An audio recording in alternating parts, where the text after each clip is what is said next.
Oscar, Professor Mark, Mr. Open, distinguished guest on the dais, students, parents. I do not have a written speech like a good journalist. We are very, very expert in reaching to locations and places without having enough preparations. I had almost dropped coming to this program today because of health reason, and I actually was very, very sad because it's very rare that I get to speak to students. Normally we get students who come to our office to learn as to how we run the news business and what happens in day-to-day life. But it's very rare that I get to speak to students who are graduating. You know, you must have seen me right now fiddling with the phone on the dais, and Mark may find it, because he's Briton, may find it obnoxious that somebody sitting next to him fiddling with the phone and not listening to what he's talking. But this is what happens in a news life. While I was here, I just came to know that somebody is running an ad on my channel asking them to guess who is the next host of the KBC. And in the name of that, trying to collect money. And we had to take an instant decision as to run an apology, drop the ad, or file a police case against the person who gave that ad. While this was happening, I have a program in the evening today with a cabinet minister, and that program is completely designed by me. That program is announced, the promos are running on the channel, and the cabinet minister decided that unless I share questions with him, he will not come.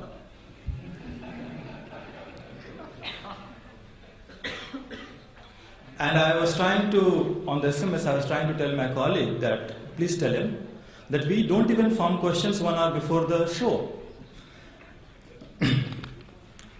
So this is how the life at news channels are, and all of you graduating from here will join some job, become an entrepreneur.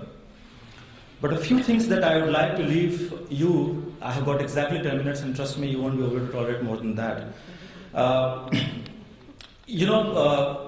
I'll tell you a few anecdotes from my own life, and a person whom I greatly admire as a leader, about whom I'll talk. When you step out of this room, the person 10 years later or 5 years later will be outstanding in our society and world is the one who will say yes to every new job, opportunities, avenues, enterprise, and idea. People who are close, that this is what I'm supposed to do. I studied history because my dad wanted me to be a civil servant. He said, you know, if you don't study history, you won't become civil servant. He was a civil servant. He said, that's the only job that exists in the world. There's no other job.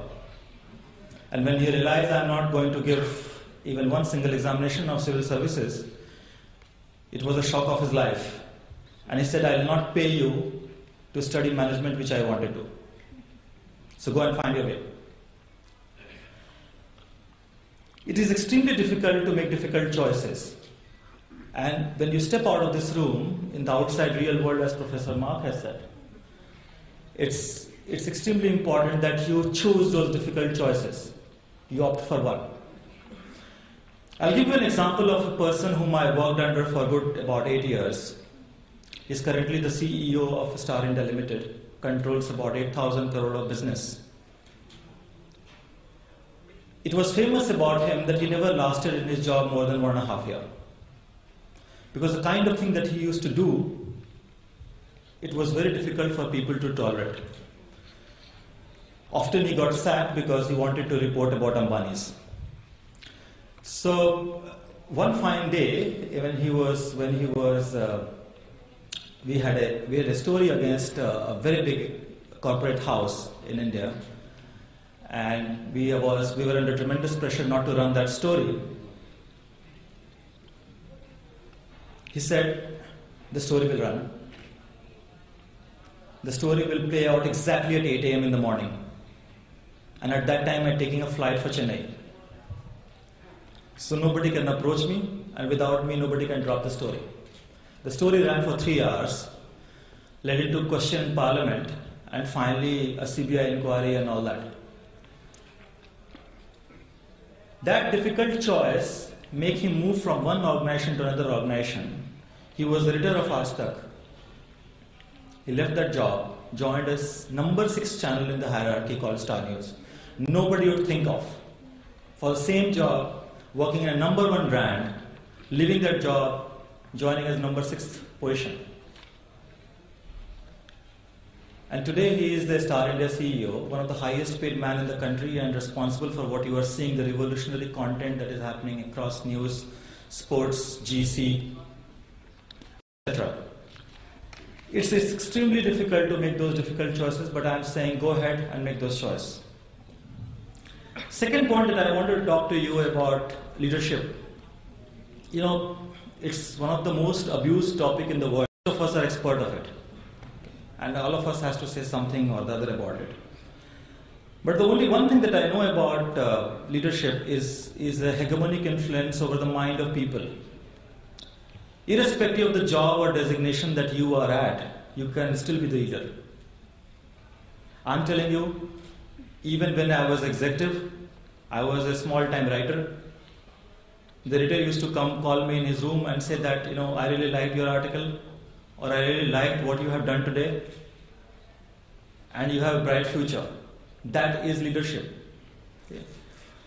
I would like to give an example of a person whom I admire most, being a student of the modern Indian history, is Gandhi. People have now, your generation have got extreme views about Gandhi. Probably the way it is taught in India or elsewhere. I'll give an example of what happened to Gandhi. Lord Wavell, who was the Viceroy of India, Queen gave him the job that go as a Viceroy and divide the country into 2 or 3. Probably 6 will also form another state. Meet Gandhi, do it peacefully, and come back. Lord Wavell had heard about Gandhi a lot. He was so impressed with him that by the time he came to India, he was already hegemonized by Gandhi's words. So currently what you see, your Delhi Vidhan Sabha, where he called Gandhi to meet. It was summer afternoon, Gandhi came and asked for a glass of water. Lord Wavell got up, went to the kitchen, got a glass of water for him. The Viceroy of India. The news reached to Queen, and Queen realized that this guy whom I have told to handle Gandhi, he's so enamored with him that it's better I call him back. He was the shortest serving Viceroy of India. He was called back.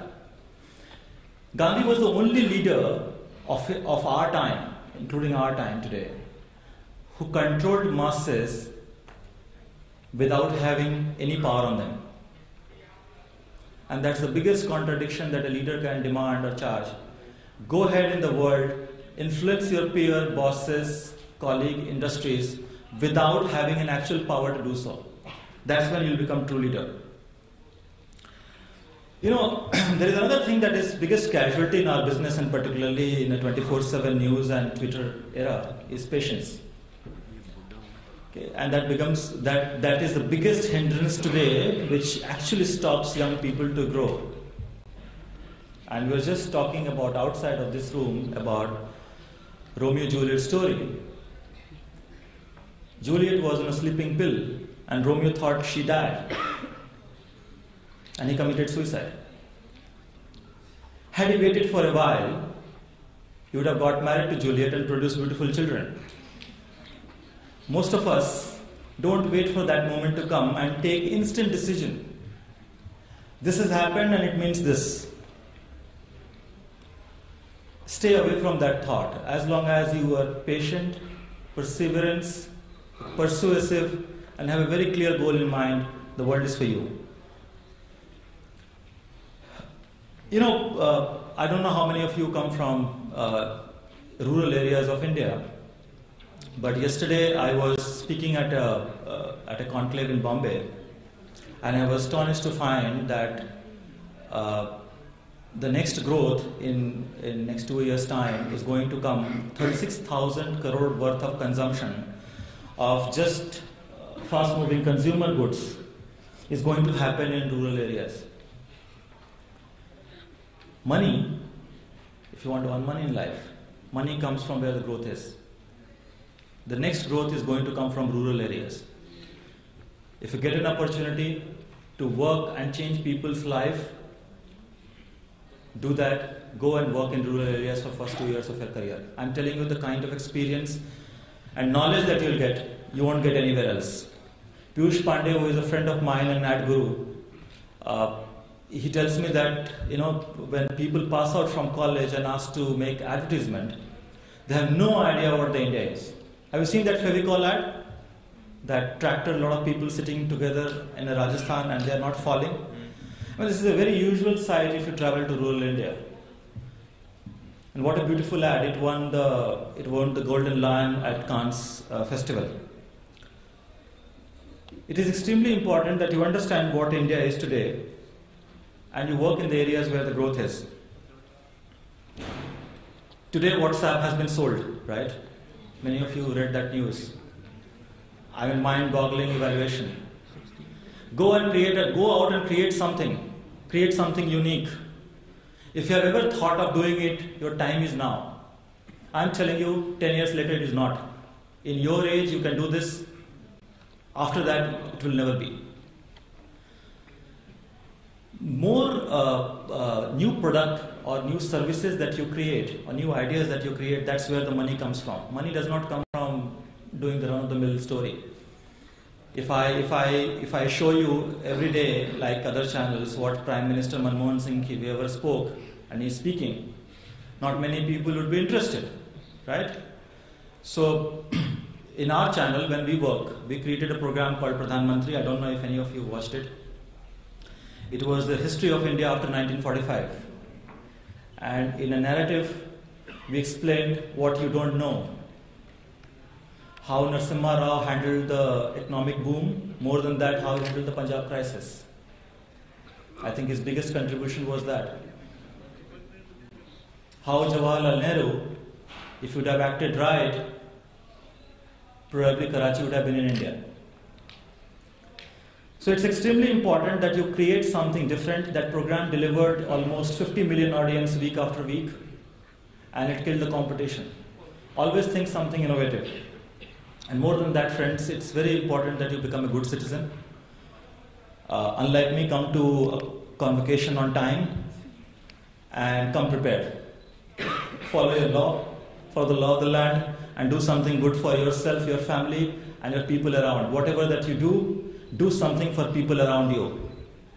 Mark will bail me out. People in Britain or USA, beyond a point, once they earn money, they give it back to the society. That culture does not exist in India. When people earn here a lot of money, they create Antalya in Bombay, if you've seen that. Yeah? So don't do that. Earn money, distribute it back to the society. That's where the life is. Thank you very much.